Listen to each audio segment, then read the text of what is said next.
بسم اللہ الرحمن الرحیم۔ حضرت الیاس علیہ السلام اردن کے علاقے جلعات میں پیدا ہوئے۔ آپ کا ذکر قرآن مجید میں بھی موجود ہے۔ اللہ تعالیٰ فرماتے ہیں، اور ہم نے یقیناً آپ سے پہلے بہت سے رسول بھیجے، ان میں سے کچھ تو وہ ہیں کہ ان کے حالات ہم نے آپ سے بیان کر دیے، اور بعض ان میں سے وہ ہیں جن کا بیان ہم نے آپ سے نہیں کیا۔ آپ کے زمانے میں جس بادشاہ کی حکمرانی تھی، اس کا نام اخیب یا احب تھا، اس کی بیوی کا نام ایزبل تھا۔ یہ بال نامی بت کی پوجا کرتی تھی۔ اس بادشاہ کے زمانے میں غیر قوموں میں شادیاں ہوتی تھیں۔ اس طرح کوئی عورت اپنے ساتھ بال کی پوجا بھی لے آئی۔ رفتہ رفتہ یہ شرک سارے قوم میں پھیل گیا۔ بنی اسرائیل کے انبیاء کرام نے اس شرک کا مقابلہ پورے زور سے کیا۔ ان میں اہم نام حضرت الیاس علیہ السلام کا ہے۔ قرآن مجید میں آپ کا ذکر 2 جگہ آیا ہے۔ آپ حضرت ہارون علیہ السلام کی اولاد میں سے ہیں۔ اللہ تعالیٰ نے آپ کو شام کے لوگوں کی اصلاح کے لیے بھیجا۔ آپ کی تبلیغ کا اہم مرکز شام کا مشہور شہر بالبک تھا۔ بال ایک بت کا نام تھا، اسی بت کے نام پہ شہر کا نام رکھا گیا تھا۔ یہ قوم اس بت کی پوجا کرتی تھی۔ یہ بت بہت پرانا تھا۔ حضرت موسیٰ علیہ السلام کے زمانے میں بھی اس بت کی پوجا کی جاتی تھی۔ مختلف موسموں میں اس کے گرد میلے لگا کرتے تھے۔ اس پہ سونے چاندی کے نذرانے چڑھائے جاتے تھے۔ اسے خوشبو کی دھونی دی جاتی تھی۔ جانوروں کی قربانی دی جاتی تھی، بلکہ انسانوں کی قربانی دینے کی روایت بھی ملتی ہے۔ خود یہ بت سونے کا تھا، 20 گز لمبا تھا، اس کے 4 منہ تھے۔ حضرت الیاس علیہ السلام نے جب قوم کو یہ سب کرتے دیکھا تو ان سے فرمایا، کیا تم بال نامی بت کو پوجتے ہو اور اسے چھوڑتے ہو جو سب سے بہتر پیدا کرنے والا ہے؟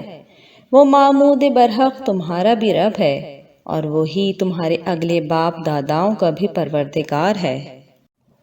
آپ نے اس قوم کو ہی تبلیغ نہیں کی، بلکہ وقت کے بادشاہ اخیب کو بھی حق کا پیغام پہنچایا، اور فرمایا، تم بے حس و حرکت اور بے جان بت یعنی لال کی پوجا کرتے ہو۔ یہ کھلا شرک ہے، جو خود بھی اور ساتھ میں تم سب کو بھی جہنم میں لے جائے گا۔ حقیقت میں عبادت کے لائق تو میرا رب ہے، جو ہمیشہ سے ہے اور ہمیشہ رہے گا۔ آپ کی تبلیغ کی وجہ سے قوم تو پہلے ہی آپ کی مخالف ہو چکی تھی، اب بادشاہ اور اس کی بیوی بھی آپ کے خلاف ہو گئے۔ انہوں نے آپ کا مذاق اڑایا، آپ کو تکلیف دی، پھر نوبت یہاں تک پہنچی کہ وہ سب آپ کی جان کے دشمن ہو گئے۔ آپ شہر چھوڑ کر ایک پہاڑ کی غار میں چلے گئے۔ وہ لوگ آپ کی تلاش میں نکل کھڑے ہوئے۔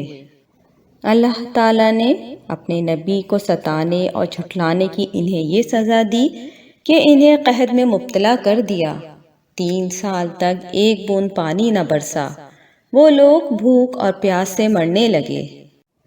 اسی دوران حضرت الیاس علیہ السلام غار سے نکل کر ان کی طرف آئے تو انہیں عذاب میں گرفتار دیکھا۔ آپ نے ان لوگوں سے کہا، یہ تمہارا لال کب کام آئے گا؟ اس سے کہو بارش برسائے تاکہ تمہیں قحط کے عذاب سے نجات ملے۔ آپ کی بات سن کر ساری قوم بال کے سامنے ہاتھ جوڑ کر کھڑی ہو گئی، مگر وہ بے جان بت بارش کیسے برسا سکتا تھا؟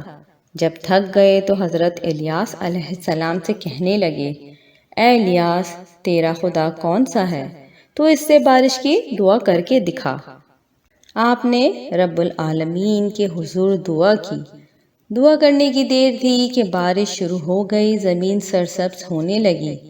اس قوم نے یہ معجزہ اپنی آنکھوں سے دیکھا تھا، لیکن ایمان پھر بھی نہ لائی، الٹا حضرت الیاس علیہ السلام سے کہنے لگی، یہ سب تیرا جادو ہے۔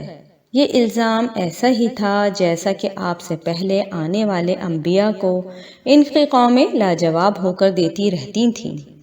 اور یہ باتیں ہیں اس زمانے کی جبکہ ابھی حضرت موسیٰ علیہ السلام کی وفات کو زیادہ عرصہ نہیں گزرا تھا، اور یہ قوم اللہ تعالیٰ کے احکامات کو جھٹلانے پر 40 برس تک سزا بھگت چکے تھے۔ ان سب کے باوجود انہوں نے بال کی پوجا شروع کر دی۔ غرض یہ قوم گمراہی میں ڈوبی رہی اور حضرت الیاس علیہ السلام کو اللہ تعالیٰ نے اپنے پاس بلا لیا۔